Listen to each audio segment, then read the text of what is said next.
Hey, Scotland Tool Store here again, and I'm with Donnie James with Dead Stop. We're going to talk a little bit about all things outdoors. We're going to do this on a regular basis and just show you some of the products that we like and what we got coming up in the future. We're going to talk about. Donnie, you got any ideas you want to talk about? Or? Well, I'd like to.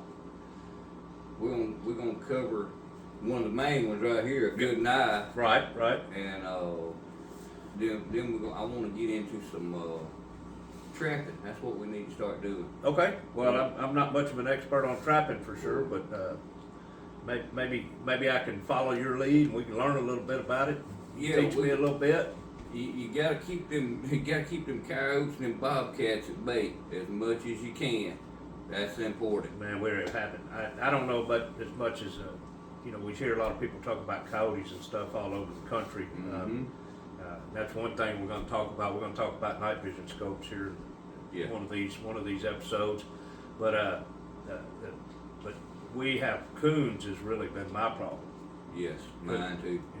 They just seem to be everywhere, and I've even had some requests to carry some of the dog-proof traps in the store, and we're looking into that. I think you mentioned that to me. Yeah. To maybe we should get some of those, but we're looking into that. I want to talk today a little bit about Moore Maker knives. It's a knife I've been using for the last 15, 20 years. They're out of Matador, Texas.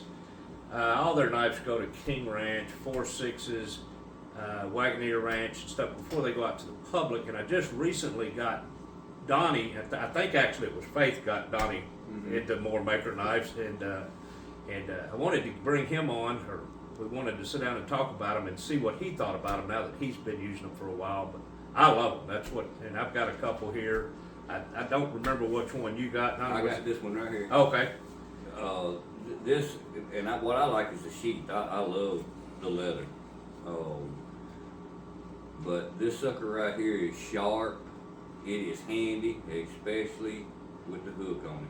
It's got the gut hook. It does have the gut hook, and you can use this for just about. I mean, these things are sharp. And they're not too big. They're light. Yeah. I mean, they're not real heavy. They're a carbon steel blade, so they sharpen up good. They will turn on you if you don't take care of them. I don't care if my knife turns black. That's fine with me. We can also at the store engrave these, the sheath or the handle on these bone handle ones. And that's what you did on mine. Yes, I sure did. Now that you mention it, we sure did. Sure did. A name put on it.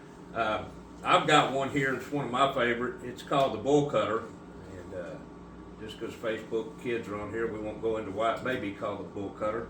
But it's got a sideways or a horizontal sheath that you can to draw out of.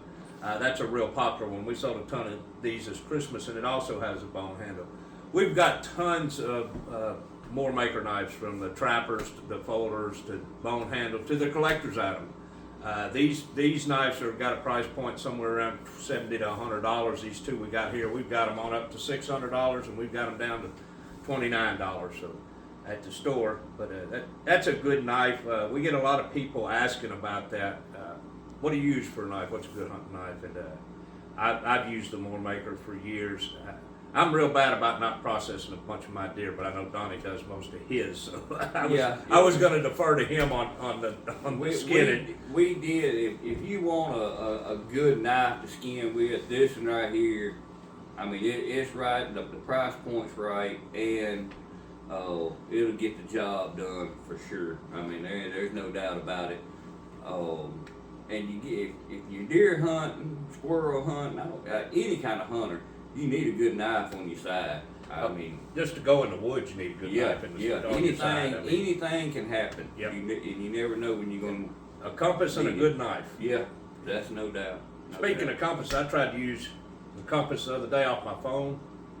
We need to get some good compasses in here to review, because that didn't work out well. It just didn't. I don't know if maybe I'm too magnetic or what, but it just didn't work out well, right. I can tell you, my phone's the same way, and it tells you to sit there and do this number with it. You're wasting your time. That's what I figured. So maybe we'll grab a couple good compasses and take them out in the woods and see which one we can recommend to folks.